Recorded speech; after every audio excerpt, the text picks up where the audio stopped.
எல்லா புகழும் அல்லாஹ் ஒருவனுக்கே.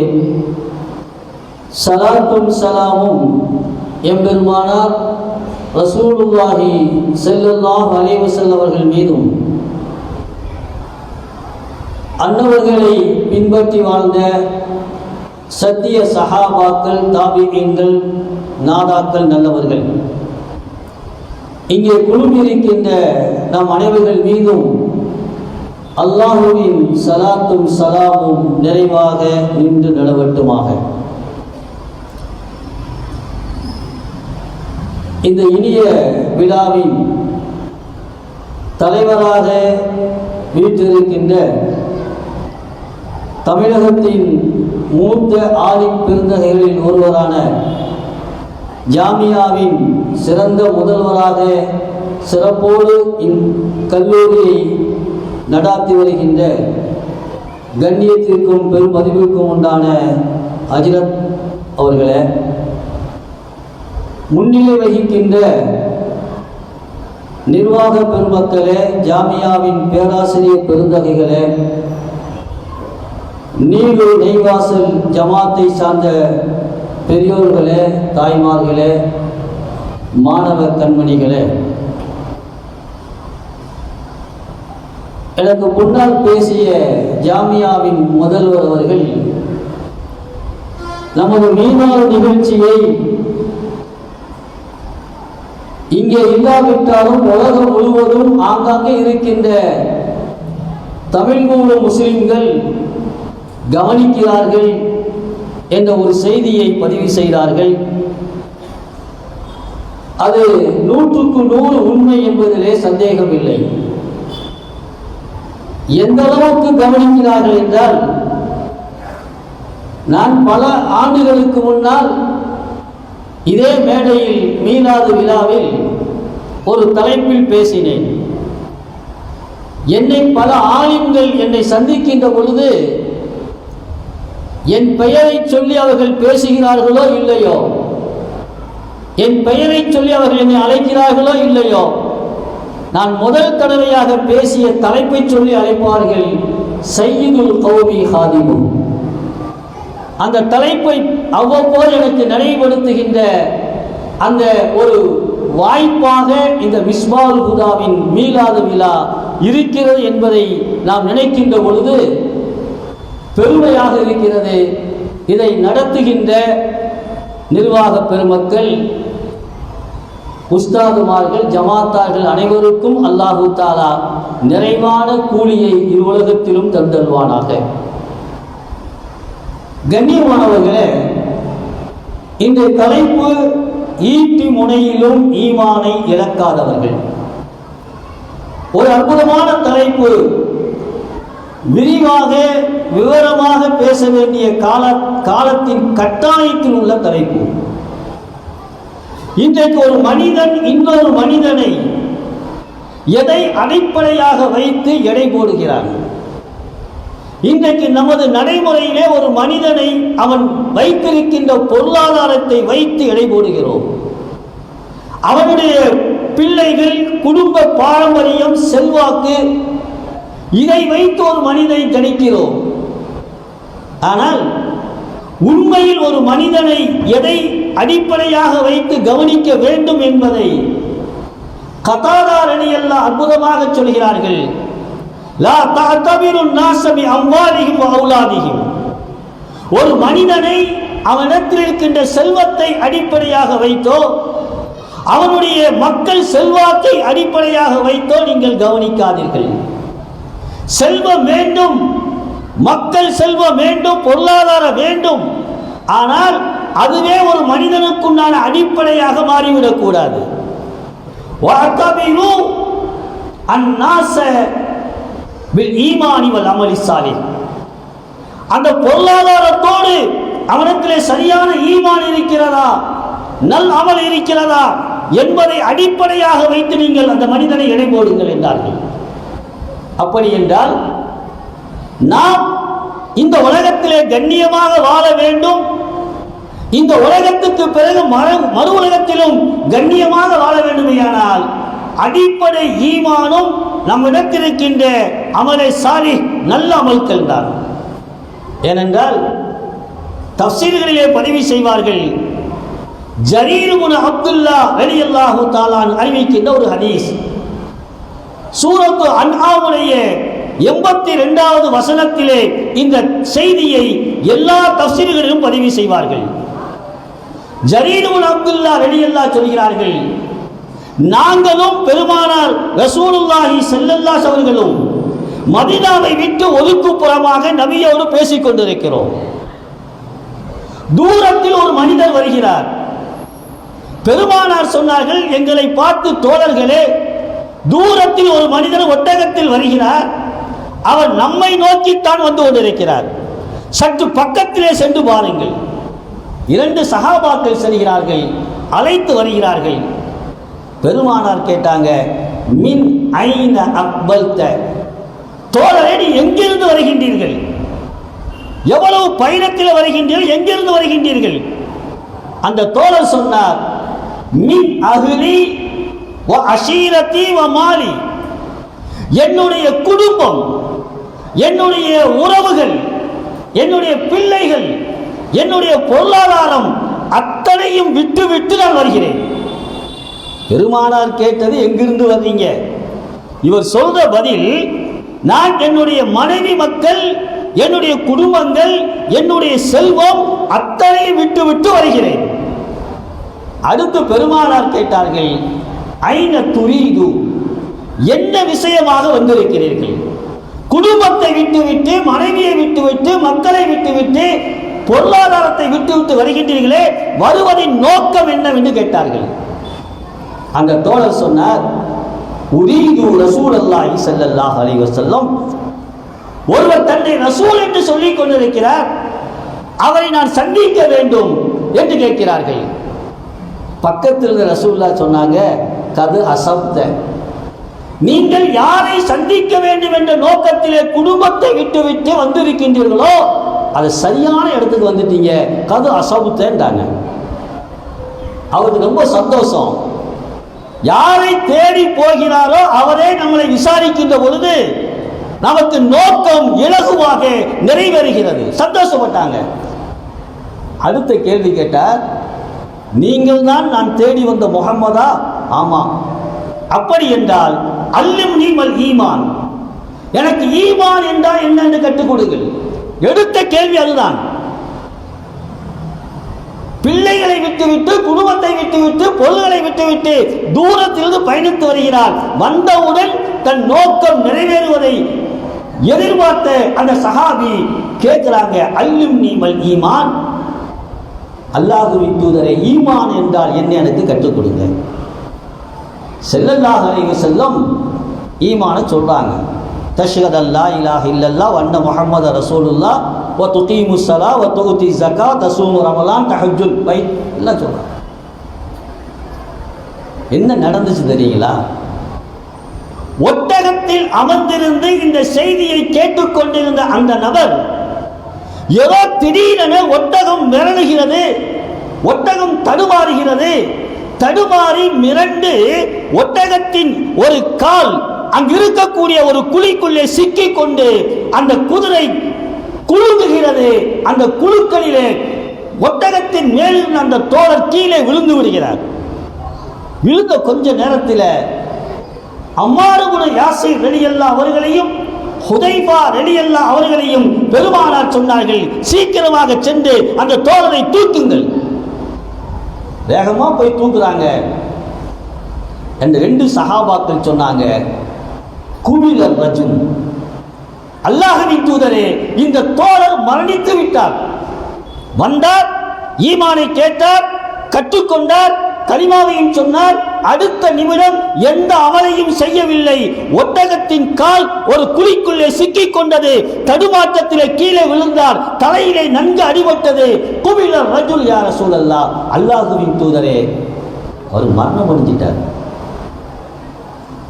ஸல்லல்லாஹு அலைஹி வஸல்லம் அதுவரை அமைதியாக உட்கார்ந்திருந்த அல்லாஹ்வின் தூதர் ஸல்லல்லாஹு அலைஹி வஸல்லம் எழுந்திருத்து சென்று அந்த இரண்டு தோழர்களை விலக்கிக் கொண்டு பெருமானார் தூக்க போகிறார்கள்.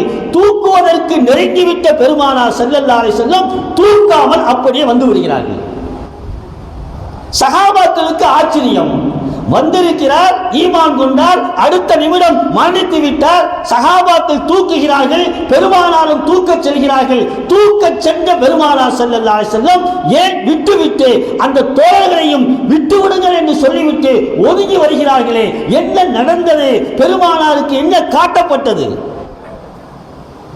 பெருமானார் ஸல்லல்லாஹு அலைஹி வஸல்லம் சொன்னார்கள், தோழர்களின் சந்தேகத்தை புரிந்து கொண்ட பெருமானார் சொன்னார்கள், ரஐது மலக்கைன் யதுஸ்ஸானி ஃபீ ஃபமிஹி மின் சிமாரில் ஜன்னah. நான் இரண்டு மலக்குகளை பார்க்கிறேன். இரண்டு மலக்குகள் சொர்க்கத்தின் கனிகளை இந்த தோழருக்கு ஊட்டிவிட்டுக் கொண்டிருக்கிறார்கள். ஏன் தெரியுமா? ஜாஅனி ஜாயிஆ. அவர் பசியோடு வந்திருக்கிறார், ஈமான் கொண்டார். ஈமான் கொண்டதற்கு பிறகு எந்த அமலும் செய்யவில்லை. அவர் நூறு கைப்பற்றப்பட்டு விடுகிறது. அது பசியை போக்குவதற்கு இரண்டு மலக்குகளை அல்லாஹ் அனுப்பி அவருக்கு சொர்க்கத்தின் கனிகளை ஊட்டி கொண்டிருக்கிறார்கள். நான் போய் தூக்கி அதை நான் இடையூறு செய்ய விரும்பவில்லை. இங்கே கவனிக்க வேண்டும், அல்லாஹ்வின் நல்லடியார்களே, தாய்மார்களே, ஒரு மூமினுக்கு முன்னால் பணமா ஈமானா என்றால் ஈமானை தேர்ந்தெடுக்க வேண்டும்.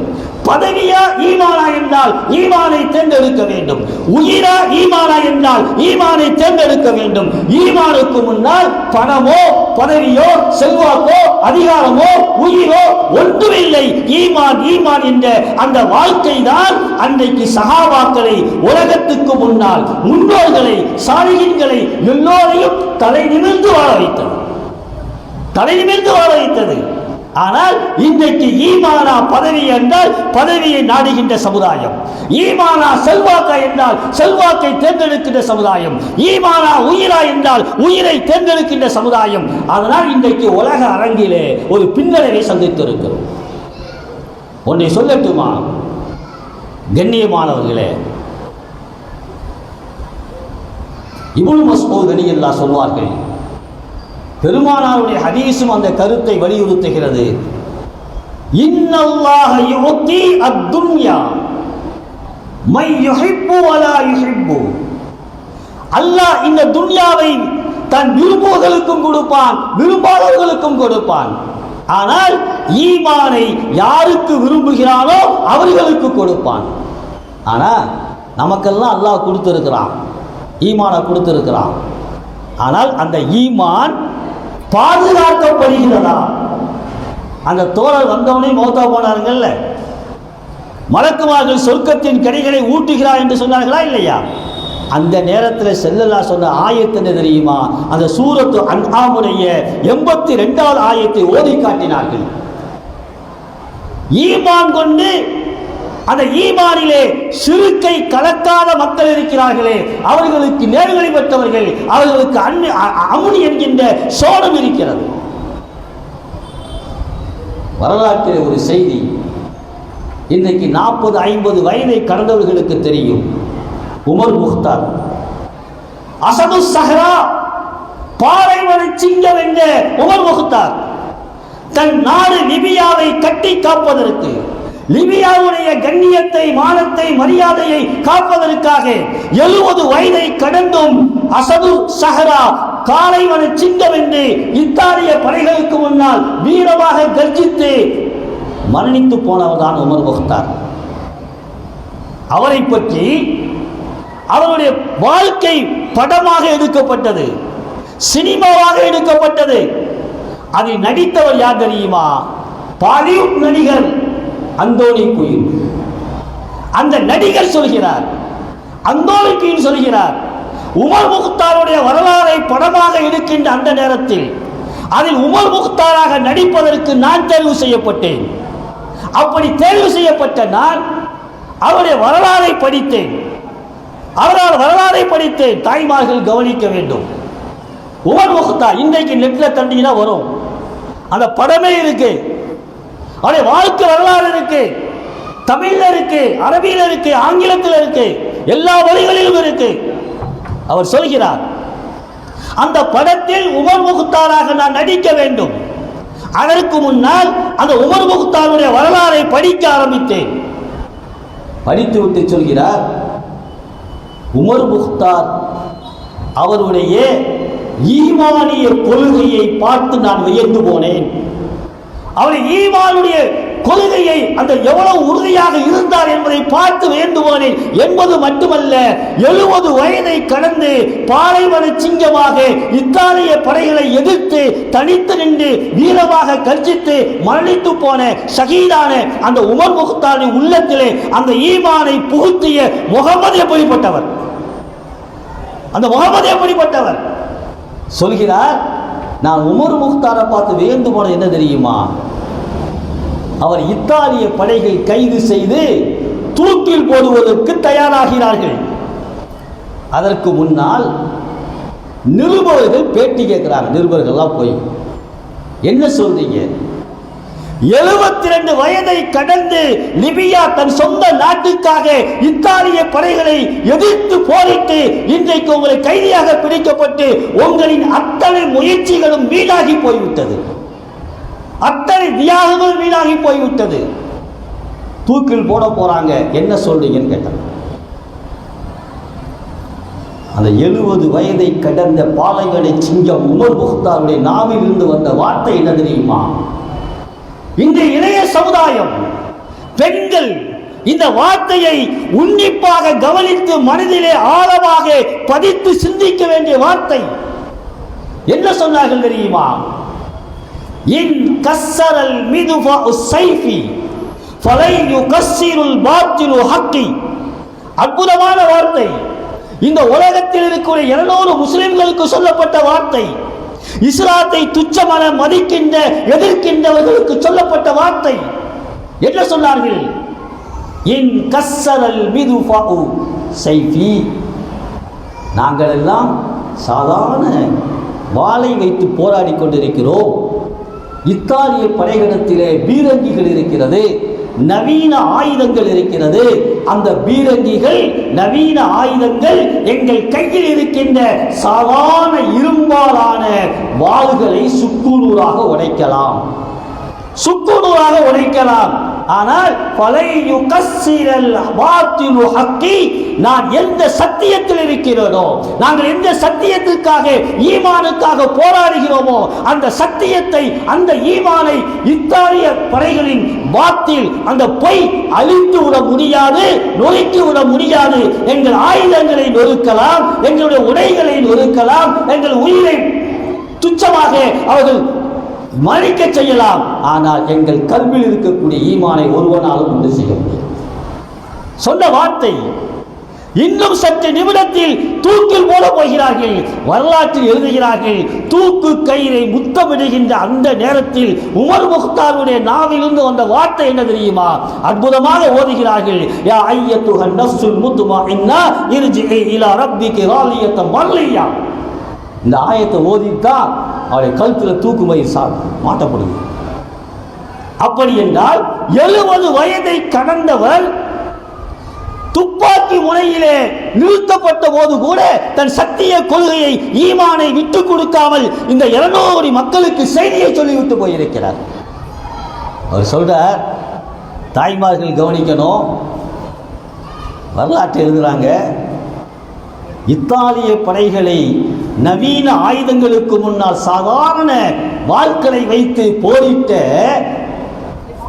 அந்த உமர் முக்தாருக்கு இவ்வளவு பெரிய ஈமானை ஊட்டியது யார் தெரியுமா, இவ்வளவு வலிமையை ஊட்டியது யார் தெரியுமா, அவருடைய மனைவிதான்.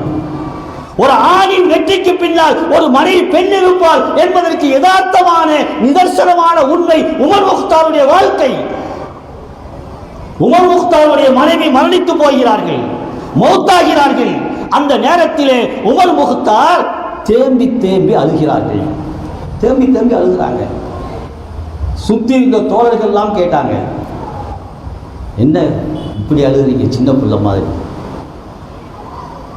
இத்தாலிய படையை எதிர்த்து நின்று அத்தனை இழப்புகளின் நேரத்திலும் கண்ணீர் சிந்தாத நீங்கள், துவண்டு போகாத நீங்கள் உங்கள் மனைவியின் மரணம் இயற்கையானது, மரணிக்கத்தான் போகிறோம், அந்த வேலையை அடக்கம் செய்துவிட்டு அடுத்த வேலைக்கு தயாராகுவோம், போர்க்களத்தில் இருக்கிறோம். ஆனால் உமர் முக்தார் அதை கேட்கல. அத்தனை வலுவான நெஞ்சம் படைத்த அந்த உமர் முக்தார், அசது சஹரா, பாலைவன சிங்கம், மனைவியின் மரணத்துக்காக தேம்பி தேம்பி அழைகிறார்கள். அந்த வீரனை அள வைத்தது எது? அந்த வீரனை அழை வைத்த அந்த மனைவியின் தன்மை என்ன? எதற்காக அழுதார்கள்? சொல்றாங்க, நான் போர்க்களத்தில் ஓய்வெடுப்பதற்காக நான் என் மனைவி தங்கியிருக்கின்ற கூடாரத்துக்கு போவேன். அவங்கவுங்க அவருடைய கூடாரத்துக்கு போவார்கள், நான் என்னுடைய கூடாரத்துக்கு போவேன். நான் வருகின்ற சப்தத்தின் அந்த ஒளியை வைத்து என் மனைவி ஓடோடி வந்து அந்த கூடாரத்தின் திரையை கையால் தூக்கி உயர்த்தி உள்ளே வாருங்கள் அன்பு கணவரே என்று என்னை அழைப்பார். உள்ள வாங்க. நான் கேட்டேன், நான் உள்ளே வருவதற்கு முன்னால் நான் வருகிறேன் என்பதை நீ குறிப்பால் உணர்ந்து வேகமாக வந்து என் கையை பிடித்து வாங்கல் என்று அழைக்க மாட்டேங்கிறா? சந்தோஷமா அழைக்கல, ஆனால் வந்தவுடன் அந்த கூடாரத்தின் திரைச்சிலையை என் தலைக்கு மேல் உயர்த்தி கொண்டு வாருங்கள் என்கிறாயே, அந்த ரகசியம் என்னவென்று என் மனைவியிடத்தில் கேட்டேன். என் அன்பு மனைவி சொன்னால், அன்பு கணவரே, நீங்கள் உலகத்தின் வல்லரசான இத்தாலியின் நவீன ஆயுதங்களுக்கு முன்னால் மண்டியிடாமல், தோற்று போகாமல், சரணடையாமல், தலைகுனியாமல் வீரமாக ஈமானுக்காக சொந்த நாட்டுக்காக நீங்கள் போராடுகின்றீர்கள். அப்படிப்பட்ட கணவரே, லா தன்ஹனீ லிகைரில்லாஹ், நீங்கள் அல்லாஹ்வுக்கு முன்னால் யாருக்கு முன்னாலும் தலை குனிந்து விடக்கூடாது. கூடாரத்துக்குள் வருகின்ற பொழுது தரைச்சீலையை நான் தூக்காவிட்டால் நீங்கள் தலை குனிந்து எனக்கு முன்னால் தலை குனிந்து உள்ளே வர வேண்டும். என் அன்பு கணவர் அல்லாஹ்வுக்கு மட்டும்தான் தலை குனிய வேண்டும், உலகத்தில் யாருக்கும் தலை குனியக்கூடாது என்ற உறுதியான கொள்கையினால் அன்பு கணவரே, வீட்டுக்குள் கூடாரத்துக்குள் வருகின்ற பொழுது உங்கள் கரங்களை பிடித்து வரவேற்காமல் தலைச்சீரையை அந்த துணியை தூக்கி பிடிக்கிறேனே, அந்த நேரத்தில் கூட நீங்கள் அல்லாஹுவை தவிர்த்து எனக்கு முன்னால் தலை சாய்ந்து இருக்கக்கூடாது என்றால், உமர் முக்தார் இன்னைக்கும் பேசுகிறோம், உலகம் உள்ளளவும் பேசப்படும். வரலாற்றை படித்து பாருங்கள், இளைஞர்களை வரலாற்றை படித்து பாருங்கள். செத்து போன ஈமானுக்கு உயிரோட்டம் கொடுக்கும், பலகீனமான ஈமானை வலுப்படுத்தும் அவருடைய வரலாறு. அந்த வரலாற்றுக்கு பின்னால் அவருக்கு உறுதுணையாக இருந்தது தாய்மார்களே, உங்களை போன்ற ஒரு பெண் தான். வரலாற்றிலே ஈமானுக்கு முன்னால் ஆண் சஹாபாக்கள் எப்படி இருந்தார்களோ அதற்கு நிகராக, இன்னும் சொல்ல போனால் அதற்கு ஒரு படி மேலே தாய்மார்களை நீங்கள் இருந்திருக்கின்றீர்கள். ஒரு வரலாற்றை சொல்லட்டுமா? அஸ்மா பின்த் அபீ பக்கர் ரலியல்லாஹு தஆலா அன்ஹா, எல்லோருக்கும் தெரியும், அபூபக்கர் ரலியல்லாஹுடைய மகள், ஆயிஷா அம்மாவுடைய சகோதரி. அவங்களுக்கு வயசாயிருச்சு, கண் பார்வை இழந்து விட்டார்கள், கண் பார்வை போயிருச்சு. அவருடைய மகன் அப்துல்லா இப்னு ஸுபைர் ரலியல்லாஹு தஆலா அன்ஹு அரசியல் காரணங்களால் மக்காவிலே தஞ்சம் புகுந்திருக்கிறார்கள். அரசியல் காரணங்களால் வெளியே வந்தால் அவர்கள் ஷஹீதாக்கப்படுவார்கள். நாட்கள் நெருங்குகிறது. ஹஜ்ஜாஜுடைய படைகள் அப்துல்லா இப்னு ஸுபைர் ரலியல்லாஹுவை சுற்றி வளைக்கிறார்கள். இன்னும் சில நிமிடங்களில் அப்துல்லா இப்னு ஸுபைர் ரலியல்லாஹு ஷஹீதாக்கப்படுவார்கள். அந்த நேரத்திலே வேகமாக தன் தாயிடத்தில் வந்தவர்கள் தாயின் கையை பிடித்துக் கொண்டு சொன்னார்கள், அம்மா, ஹஜ்ஜாஜ் இப்னு யூசுப் சுற்றி வளைச்சிட்டான், என் உயிர் போக போகுது அப்படின்னு அழுகும்போது, வயதான தாய், கண் பார்வை இழந்துருச்சு, பலகீனமான தாய் தன் மகன் அப்துல்லா இப்னு ஸுபைருடைய கையை பிடித்துக் கொண்டு சொன்னார்கள், தாய்மார்களே கவனிக்க வேண்டும், அந்த இடத்தில் நாம் இருந்தால் நம் பிள்ளையை பாதுகாப்பதற்குண்டான வழிகளை சொல்லி இருப்போம், தப்பிப்பதற்குண்டான விஷயங்களை அவர்களுக்கு காட்டியிருப்போம். அந்த தாய் என்ன சொன்னா தெரியுமா? கண் பார்வை இல்லை, வயதான தாய் மகனின் கையை பிடித்துக் கொண்டு சொன்னார்கள், யா உனைய, யா உனைய, அன்பு மகனே, இன் குந்த அலல் ஹக்கி வ ததுஊ இலல் ஹக்கி, நீ இருக்கின்ற கொள்கை சத்தியமாக இருக்குமையானால், உன்னுடைய அழைப்பு படி சத்திய பணியாக இருக்குமையானால், வஸ்புத் அலை, நீ இருக்கின்ற கொள்கைகளை ஸ்திரமாக இரு, உறுதியாக இரு. அவர்கள் சைடாக்கி விடுவார்கள் என்று உயிருக்கு பயந்து கொண்டு கோழையாக போய்விடாதே, எதிர்த்து நில், எதிர்த்து நில். அப்துல்லா இப்னு சுபைர் ரலியல்லாஹு சொன்னாங்க, அம்மா நான் சைதாயிருவேன், மௌத்தா போவேன், என் உயிருக்கு பயந்து நான் உங்கள்கிட்ட வரல. ஒரு உயிருக்கு பயந்து நான் வரவில்லை. தாய்மார்களை யோசிக்க வேண்டும். நமக்கும் நம் பிள்ளைக்கும் இப்படிப்பட்ட ஒரு நிலைமை ஏற்படுவையானால் நம்முடைய மனோநிலை எப்படி இருக்கும், பிள்ளையின் மனோநிலை எப்படி இருக்கும், யோசிக்க வேண்டும். அப்துல்லா இப்னு சுபைர் ரலியல்லாஹு சொன்னாங்க, அம்மா நான் அதுக்குன்னு வரல, அதை பற்றி கவலைப்படலை. இங்கே நாட்டில் ஒரு பழக்கம் இருக்கு, எதிரியை கொன்றுவிட்டால் எல்லா மக்களுடைய பார்வையில் படுகின்ற பொழுது படுகின்ற மாதிரி ஒரு குச்சியிலே கட்டி தொங்க விட்டு விடுவார்கள், சிலுவையில் அறைந்தது போன்று தொங்க வைத்து விடுவார்கள். அம்மா நான் செத்ததுக்கு, மௌத்தானதுக்கு பிறகு, ஷஹீதானதுக்கு பிறகு அவ்வாறு தொங்க விட்டு எல்லா மக்களும் அதை செருப்பால் அடிப்பார்கள், அவமானப்படுத்துவார்கள். இன்னும் கழுகுகளும் பருந்துகளும் என் இறைச்சியை சாப்பிடுமே, அதை நினைத்து எனக்கு பயமாக இருக்கிறது.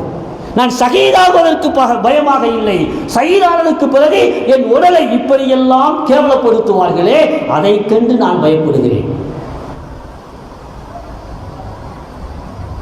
நான் தாய்மார்கள்ட்டே விட்டுறேன். இப்போ அஸ்மா பின்த் அபீ பக்கர் ரலியல்லாஹு அன்ஹா என்ன பதில் சொல்லியிருப்பாங்க, என்ன பதில் சொல்லியிருப்பாங்க? நாம் அந்த இடத்தில் ஒரு தாயாக இருந்தால், நம் பிள்ளைக்கு அந்த நிலைமை வந்தால் நாம் என்ன பதில் சொல்லியிருப்போம்? அற்புதமான பதில், யாரும் சிந்திக்க முடியாது. அப்படிப்பட்ட பதிலை சொல்கிறார்கள். அன்பு மகனே, அன்பு மகனே, அலா தரா அன்ன ஷாத்த லா யலுரு சல்ஹுஹா சல்ஹுஹா பஅத தபஹிஹா. அற்புதமான வார்த்தை, அற்புதமாக பேசினார்கள். அன்பு மகனே, ஒரு ஆடை ஒரு மனிதன் அறுக்கிறான், அறுக்கின்ற நேரத்தில் அந்த ஆட்டுக்கு வேதனை இருக்கும். ஆனால் அறுத்த ஆடு செத்ததற்கு பிறகு, மடித்ததற்கு பிறகு அதை தொங்கவிட்டு தோலை உரிக்கிறோமே, கத்தியால் வெட்டுகிறோமே, காலை தனியா, எலும்பு தனியா, சதை தனியா, ஈரல் தனியா, குடல் தனியா, எல்லாவற்றையும் துண்டு துண்டாக வெட்டுகிறோமே, அந்த செத்த ஆட்டை உரிக்கின்ற பொழுது அந்த உரிப்பதால் வேதனை உண்டா, வெட்டுவதால் வேதனை உண்டா, அறுப்பதால் வேதனை உண்டா? அன்பு மகனே, எப்படி ஒரு ஆடு செத்ததற்கு பிறகு தோலை உரிப்பதால், கரியை வெட்டுவதால், எலும்பை வெட்டுவதால் வேதனை தெரியாதோ, அதே போன்று அன்பு மகனே, போர்க்களத்துக்கு செல், எதிரியை எதிர்த்து நில். உன் உயிர் போகுமையானால், ஷஹீதாகுமையானால் அந்த நேரத்தில் சிரமம் இருக்கலாம். அதற்கு பிறகு அவர்கள் மக்களின் பார்வையிலே தூக்கில் தொங்கவிட்டு உன் இறைச்சியை கேவலப்படுத்தினாலோ, கல்களும் பருந்துகளும் சாப்பிட்டாலோ உனக்கு ஒன்று ஆகாது, உனக்கு முன்னால் ஷஹீது தான், ஈமான் தான், போ அப்படின்னா. அந்த வீரத்துக்கு சொந்தக்காரர்கள் தாய்மார்களை நீங்கள். அந்த அஸ்மா பின்த் அபீ பக்கர் ரலியல்லாஹு அன்ஹா அவங்கள பற்றி ஒரு செய்தி, கண் பார்வை போயிடுச்சு, தள்ளாத வயது. அவருடைய இன்னொரு மகன் உர்வத்துபுடு சுபைர் ரலியல்லாஹு நினைக்கிறேன், அவர்கள் வெளிநாட்டுக்கு வியாபாரம் செய்து விட்டு வருகிறார்கள். வந்தவங்க தன் தாய்க்கு, வயதான தாய், கண் பார்வை போயிடுச்சு, தாய்க்கு ஒரு அழகான சேலை வாங்கிட்டு வர்றாங்க. வரலாற்றில் இருக்கிறது. சேலை வாங்கிட்டு, அம்மா வெளிநாட்டு வியாபாரத்துக்கு போனேன், இந்த சேலையை வாங்கிட்டு வந்திருக்கேன், வச்சுக்கிறேன். பொதுவாக எந்த தாயாக இருந்தாலும் சந்தோஷம், வயசாயிடுச்சோ இல்லையோ, தன் பிள்ளையின் கையால் வாங்கி உடுத்துகின்றதை பாக்கியமாக கருதுவோம் நாம் பெற்றோர்கள், தப்பில்லை, சரி. ஆனால் அந்த ஆடையை வாங்கி கையில் அப்படியே தொட்டு பார்க்குறாங்க. தொட்டு பார்த்துட்டு கொடுத்துட்டாலும், அன்பு மகனே எனக்கு வேணாம் அப்படின்னு, எனக்கு வேண்டாம். ஆசையாக வெளிநாட்டுக்கு சென்று உழைத்து வியாபாரம் செய்து சம்பாதித்து தன் தாயை சந்தோஷப்படுத்துவதற்காக வாங்கி வந்த அந்த சேலையை தாய் தொட்டு பார்த்துவிட்டு வயதானவள் கண் தெரியல தொட்டு பார்த்துட்டு சொன்னாங்க, அன்பு மகனே இது ரொம்ப மெல்லிசா இருக்கு, வேணாம். அப்ப என்னங்க அர்த்தம்? மெல்லிசா இருந்தா உடுத்துகின்ற பொழுது தன் மானத்தை வெளிப்படுத்தி காட்டும். இப்போ உருவத்துடன் சுபை வெளியெல்லாம் சொன்னாங்களா, அம்மா நீங்க நினைக்கிற மாதிரி இல்லை, மென்மையானது தான், பட்டை விட மென்மையானது. ஆனால் உடுத்தினால் மறைக்கப்பெற வேண்டிய உறுப்புகள் வெளியே தெரியாதுமா, கண்ணியமாக இருக்கும் அப்படின்னு சொன்ன உடனே அந்த அம்மா என்ன சொன்னாங்க தெரியுங்களா? இந்த சமுதாய பெண்களுக்கு முத்தாய்ப்பாய் சொன்ன வார்த்தை, அன்பு மகனே எனக்கு கண் தெரியாது என்று நினைத்துக் கொண்டாய், எதையாவது வாங்கி கொடுத்தால் உடுத்திக்கொள் என்று நினைத்துக் கொண்டாய். நீ வாங்கி வந்ததெல்லாம் சரிதான், என் மானத்தை காப்பாற்றும், என் மானத்தை மறைக்கும், ஒத்துக்கொள்கிறேன். ஆனால் இவ்வளவு மென்மையான ஆடையை நான் உடுத்திக்கொண்டு நான் செல்லும் எதிர் திசையிலே காற்றடிக்குமையானால், நான் செல்லும் எதிர் திசையிலே காற்றடிக்குமையானால் இந்த ஆடை என் மேனியிலே அப்படியே ஒட்டிக்கொள்ளும், அப்படியே ஒட்டிக்கொள்ளும். ஒட்டிக்கொண்டால் என் உடல் உறுப்புகள் வெளியிலே வர்ணிக்கப்படக்கூடிய அளவுக்கு தெரியும். எனவே வேண்டாம் அன்பு மகனே என்று சொல்லி தடுத்தவர்கள் தான் அஸ்மா பின்த் அபீபக்கர் ரலியல்லாஹு தஆலா. அந்த வீர மங்கை தான் ஷஹீதாக போகக்கூடிய தன் மகன் அப்துல்லா இப்னு ஜுபைர் ரலியல்லாஹுக்கு, போப்பா உயிர் பெருசல்ல, சத்தியம்தான் பெருசு, போய் என்று எதிர்த்து இருக்க சொன்னார்கள். என்றால்